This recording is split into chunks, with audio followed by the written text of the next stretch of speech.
Well, hello everybody. I'm here with Richard Lancaster from Nailsea Methodist Church. Richard's a long-term member of Greenpeace, and we're going to have a short conversation about climate change and the environment. Sometimes we feel, don't we, that climate change is such an enormous problem that anything we as individuals or even as churches can do, it's just never going to be enough, is it? How can we engage with this seriously in our churches? Well, the thing is that you're absolutely right. Climate change is a massive issue, and we do need systemic change, but individuals can have an impact, and things that we do in our everyday lives will make changes. And some of them are obvious things like, reducing our energy consumption or moving to renewable energy away from fossil fuels. Things like that are things which everyone's kind of familiar with. But there are some other things that aren't perhaps so obvious. Like, for instance, we all know about deforestation in the Amazon, but we don't necessarily think about that as being a climate change issue. We think of it as a sort of an environmental or a nature issue. But in fact, most of the deforestation in the Amazon is driven by three things: demand for meat, mainly the North American market, demand for soya, and demand for oil palm, for palm oil. And most of the soya that we import from this country that comes from the Amazon is actually to feed chickens and pigs. So depending on how much meat is in your diet, actually has a direct link to what's happening in the Amazon. So there's some links that aren't so obvious, but one of the things that environmentalists have been doing is saying that everyone needs to reduce their meat consumption. We're not saying everyone has to become a vegetarian or vegan, but we're just eating too much. There are far more, something like, 30% of all of the animals on the planet are human beings, something like 4% are wild animals, and the rest, the 65% or something, are livestock, cattle, pigs, chickens, things like that. So actually just reducing the amount of meat we eat, going from, 5 days a week to 4, or 7 days a week to 6, would be quite a big change. If you add up how many people are in our church, everybody cut out 1 day a week of eating meat, that could be quite a bit. Yeah, it all adds up. And the other thing, which is something where you get into this thing about saying, well, what difference can I make? And also thinking, well, I'm not perfect. You say, well, I can't do it perfectly. I still need to drive sometimes. I need to fly to see relatives and things like that. And the point is that we don't need 1 in 100 people being the perfect environmentalist, never using any plastic and walking or cycling everywhere. What we want is the other 99 doing their best, because it's much better to have 99 doing their best and one wonderful person than having one wonderful person and the other 99 saying, well, I can never match them, therefore I won't bother. Because that gets us nowhere. We all have to try and do our best, and that's all we can do, really.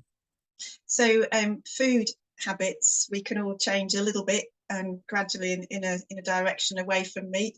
Are there any other things that everybody eats, don't they? Not everybody flies. Are there any other things that we all do that, we could think about?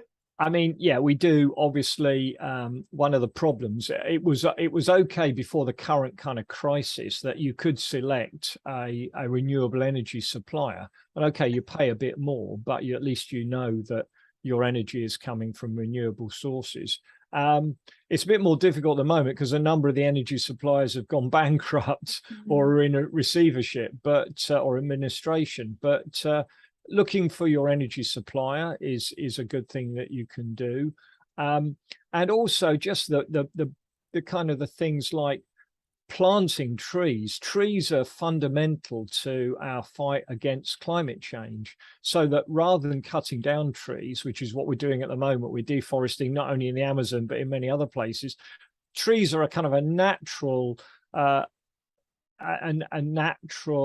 machine to suck carbon out of the atmosphere. So the more trees we can plant, the better.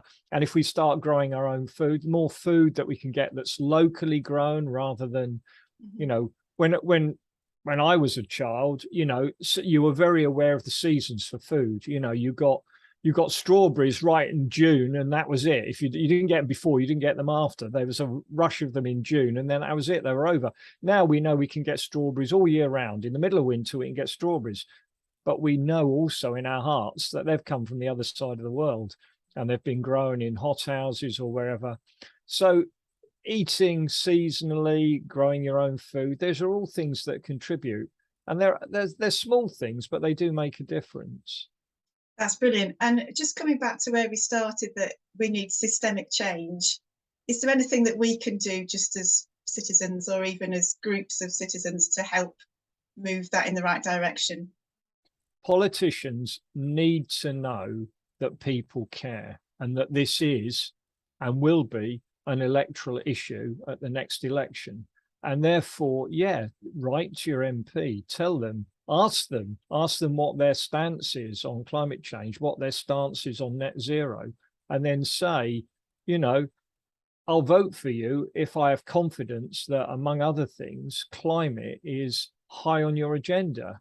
Because otherwise, and this is where we come back to a matter of faith as well, that first of all, stewardship of God's creation is important, but also understanding that those who will be most affected by climate change, especially in the early days as the first impacts hit, are those who are the poorest and the most vulnerable and the least able to cope with the changes that are coming. So we know poor people in low-lying areas in Bangladesh are suffering floods. We know that people who are poor already in Africa are suffering droughts.